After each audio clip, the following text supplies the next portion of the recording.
Imagine कीजिए आप एक ऐसे प्लेनेट पे जाने वाले हैं जहां पर एक साल सिर्फ 16 दिनों का होता है, या फिर एक ऐसे प्लेनेट पे जाना चाहेंगे जहां पर पृथ्वी जैसा एनवायरनमेंट तो है लेकिन पृथ्वी जैसी ज़मीन नहीं, या फिर एक ऐसा प्लेनेट जहां पर आप 70 की उम्र में भी जवान ही रहेंगे। आप जानकर हैरान हो जाएंगे कि अब तक ब्रह्मांड में 3000 से भी ज़्यादा ऐसे प्लैनेट्स खोजे जा चुके हैं जो कि पृथ्वी जैसी कैपेबिलिटीज़ को कैरी करते हैं। लेकिन आज इस वीडियो में हम उनमें से केवल 7 ऐसे प्लैनेट्स की बात करेंगे जो कि अपने हैबिटेबल जोन्स में हैं। लेकिन एक और हैरानी की बात है कि अब तक वहाँ पर कोई गया नहीं है। इमेजिन कीजिए आप वो पहले हो। अपनी जर्नी को स्टार्ट करने से पहले हमें ये पता होना ज़रूरी है कि हैबिटेबल जोन्स होते क्या हैं। अगर साइंटिफिक टर्म्स में बात करें तो हैबिटेबल जोन्स यानी कि गोल्डीलॉक्स जोन्स वो रीजन्स होते हैं जहां पर कंडीशंस परफेक्ट होती हैं लिक्विड वाटर सस्टेन होने के लिए, जो लाइफ के लिए ज़रूरी माना जाता है। हैबिटेबल जोन्स अलग अलग स्टार्स के साथ डिफरेंट डिस्टेंस पर होते हैं depending on the stars temperature और ब्राइटनेस।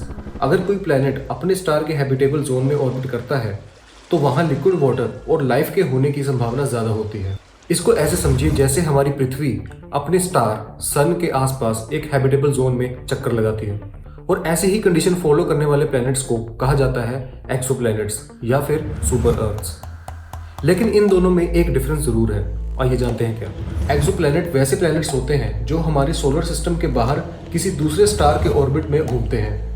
एक्सोप्लैनेट्स अलग अलग साइज और टाइप के होते हैं, कुछ अर्थ जैसे होते हैं और कुछ तो जुपिटर से भी बड़े। इन्हीं की एक टाइप होती है जिनको कहा जाता है सुपर अर्थ। ये एक स्पेसिफिक टाइप के एक्सोप्लैनेट होते हैं। सुपर अर्थ वो एक्सोप्लैनेट होते हैं जो अर्थ से मास में ज्यादा होते हैं लेकिन यूरेनस और नेपच्यून से छोटे होते हैं। इनका मास आमतौर पे 1 से 10 गुना अर्थ के मास के बीच होता है। ये रॉकी प्लैनेट्स भी हो सकते हैं और गैस जाइंट भी। लेकिन यहाँ पर एक सवाल और उठता है कि ऐसे हर एक प्लैनेट पे क्या लाइफ पॉसिबल है? तो आंसर है नहीं। सभी एक्सोप्लैनेट्स हैबिटेबल नहीं होते। एक्चुअली हैबिटेबल एक्सोप्लैनेट्स खोजना बहुत चैलेंजिंग होता है। आइए उनके कुछ रीजंस जान लेते हैं। सबसे पहले आता है डिस्टेंस फ्रॉम द स्टार। सबसे पहले एक प्लैनेट अपने स्टार के हैबिटेबल जोन में होना चाहिए, यानी ऐसे डिस्टेंस पर जहां लिक्विड वाटर एग्जिस्ट कर सके। हैरानी की बात है कि बहुत सारे एक्सोप्लैनेट्स अपने हैबिटेबल जोन से बाहर होते हैं, या तो वहां पर बहुत ज्यादा गर्मी होती है या फिर बहुत ज्यादा ठंड। दूसरा है एटमॉस्फेयर।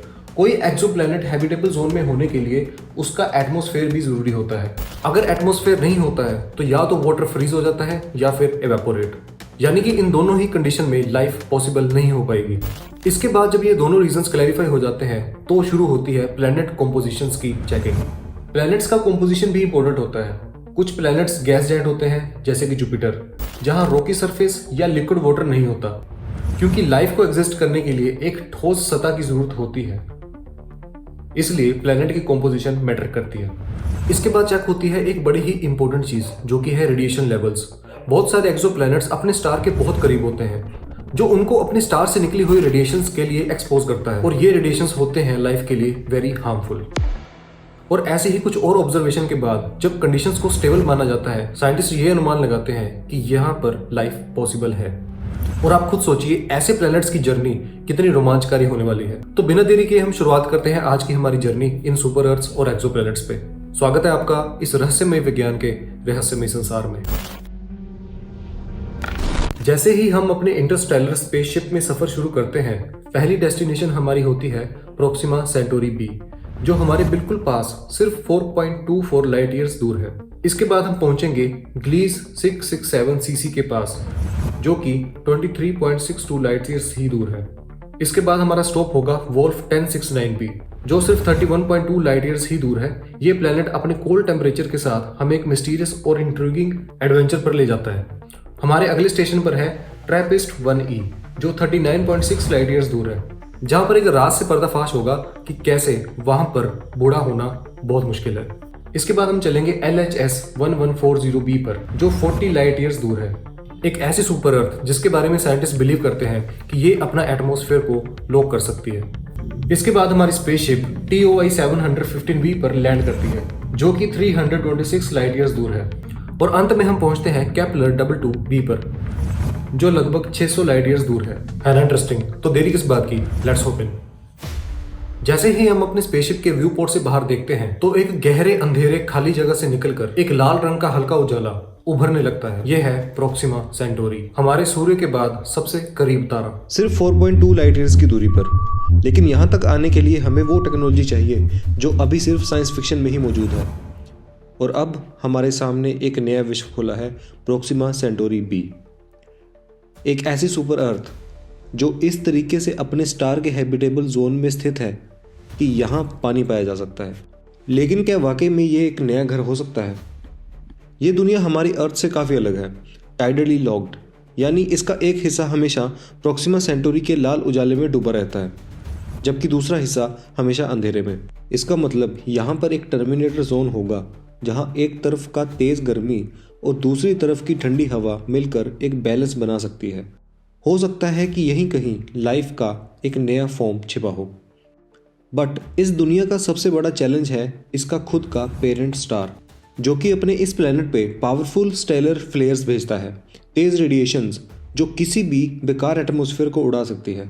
लेकिन यहाँ सोचने वाली बात यह है कि अगर यहाँ कोई एटमॉस्फेयर है भी तो क्या ये उसको संभाल पाएगा? यूरोपियन सदर्न ऑब्जर्वेटरी ESO के HARPS स्पेक्ट्रोग्राफ और रेडियल वेलोसिटी टेक्निक से इस प्लेनेट की खोज हुई थी। और तब से साइंटिस्ट सोच रहे हैं कि क्या ये दुनिया एक बैरन पत्थरों से भरी जगह है या इसके अंदर छिपा है कोई समंदर, एक बायोस्फीयर, या हो सकता है उससे भी कुछ ज़्यादा। ऐसे में आप खुद सोचिए, अगर इंसान कभी यहाँ पर बेस बनाए तो अंडरग्राउंड कॉलोनीज, मैग्नेटिक शील्ड्स और सेल्फ सस्टेनिंग इकोसिस्टम्स की ज़रूरत पड़ेगी।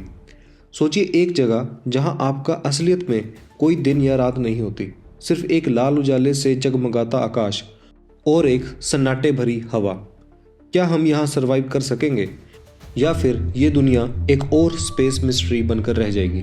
अपनी राय हमें कमेंट करके जरूर बताएं। अब हमारा स्पेसशिप प्रोक्सिमा सेंटोरी बी के लाल उजाले से निकलकर आ चुका है एक ऐसे एक्सोप्लैनेट पर जहां पर है ट्रिपल स्टार सिस्टम, एक और फैसिनेटिंग सुपर अर्थ ग्लीज 667 CC। ये प्लेनेट एक ट्रिपल स्टार सिस्टम का हिस्सा है जो हमसे 23.6 लाइट ईयर्स की दूरी पर स्थित है।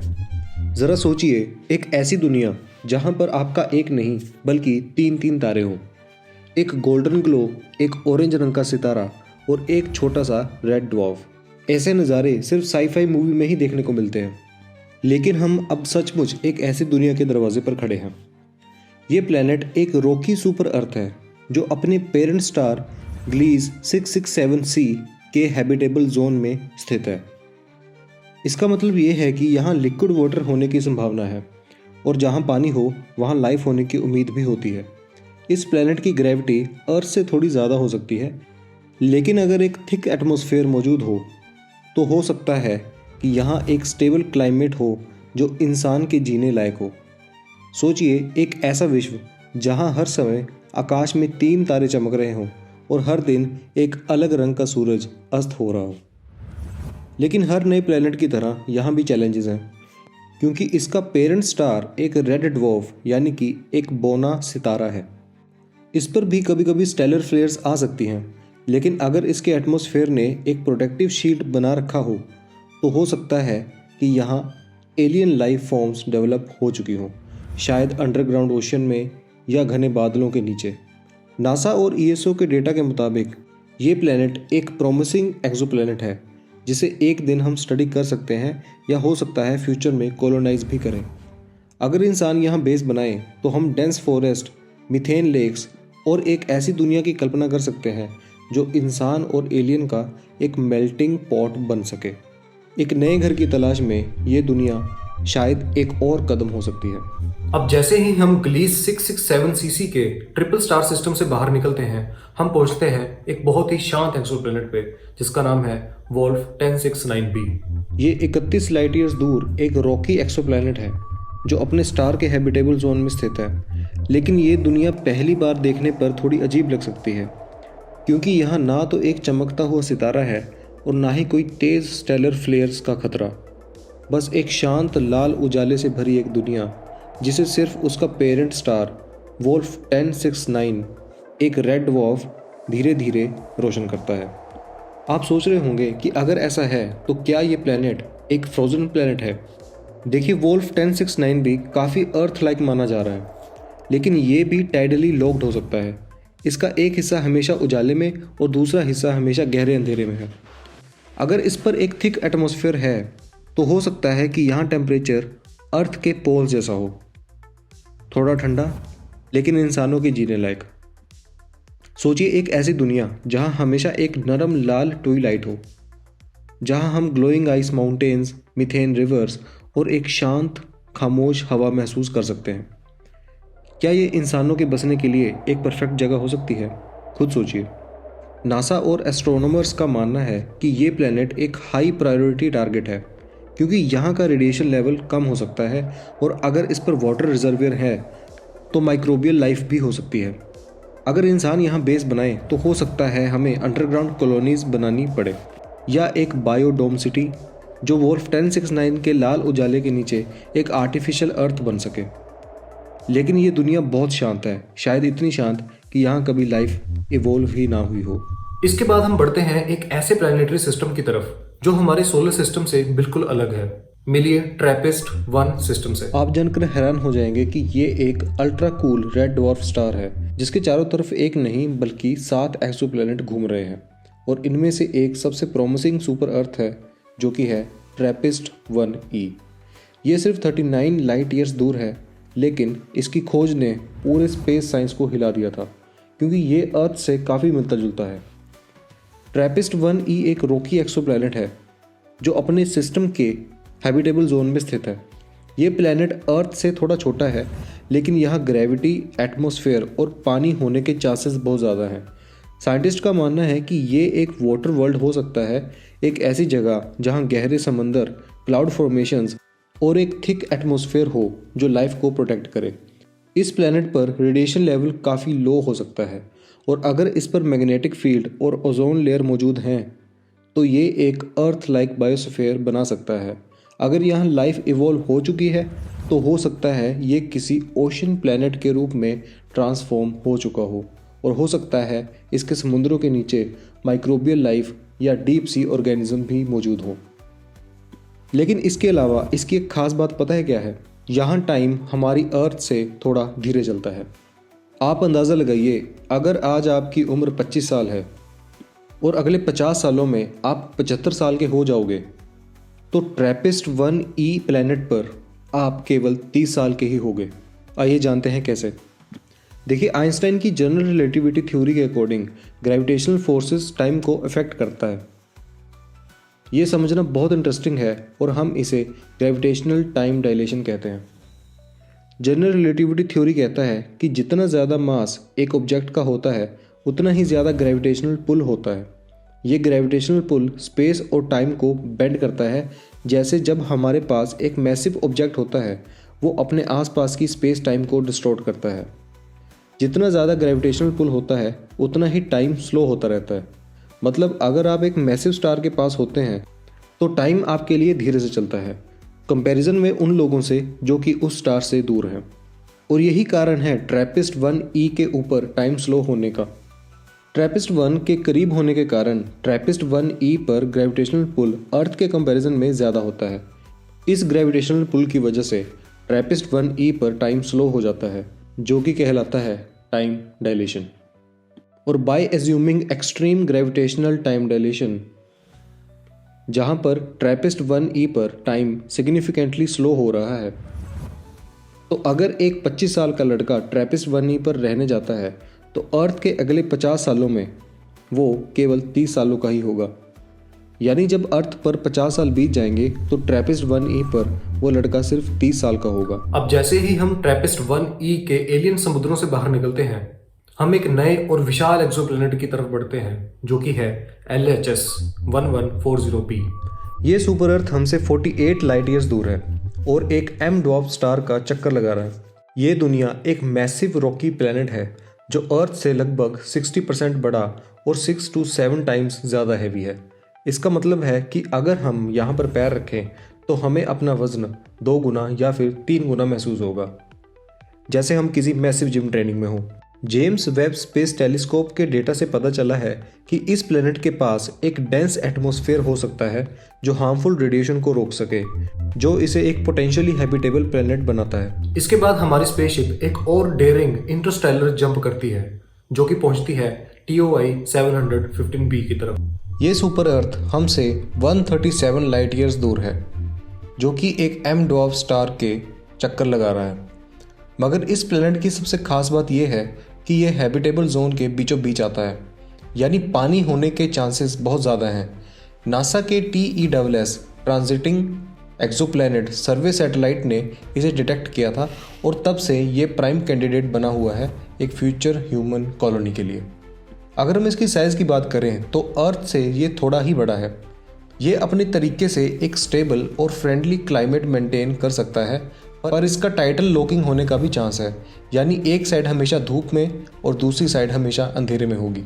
लेकिन अगर ये दुनिया एक थिक एटमॉस्फेयर डेवलप कर चुकी है तो हो सकता है कि विंड्स और ओशियन हीट को डिस्ट्रीब्यूट करते हों और इस वजह से ये एक टेम्परेट प्लैनेट बन सकता है, जिस पर एक साल सिर्फ 16 या 19 दिनों का होगा।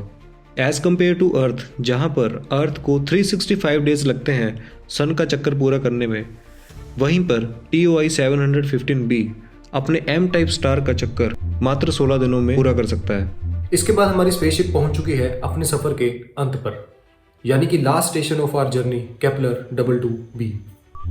ये प्लैनेट डिस्टेंस के हिसाब से इन सभी सुपर अर्थ से बहुत दूर है, यानी कि ये पृथ्वी से 620 लाइट ईयर्स की दूरी पर है। लेकिन ये हमारे सपने और एस्पिरेशंस के काफ़ी पास है, एक ऐसी दुनिया जो अर्थ से मिलती जुलती हो सकती है। केपलर 22b को नासा के केपलर मिशन ने डिस्कवर किया था और तब से ये हैबिटेबल जोन का सबसे प्रॉमिसिंग प्लैनेट माना जा रहा है। ये एक रॉकी वाटर रिच वर्ल्ड हो सकता है जहाँ लिक्विड वाटर की संभावना है। ये प्लैनेट अपने स्टार केपलर 22 के हैबिटेबल जोन में स्थित है, जो रेड ऑरेंज स्टार है, जिसका ब्राइटनेस हमारे सूरज से थोड़ा ही कम है।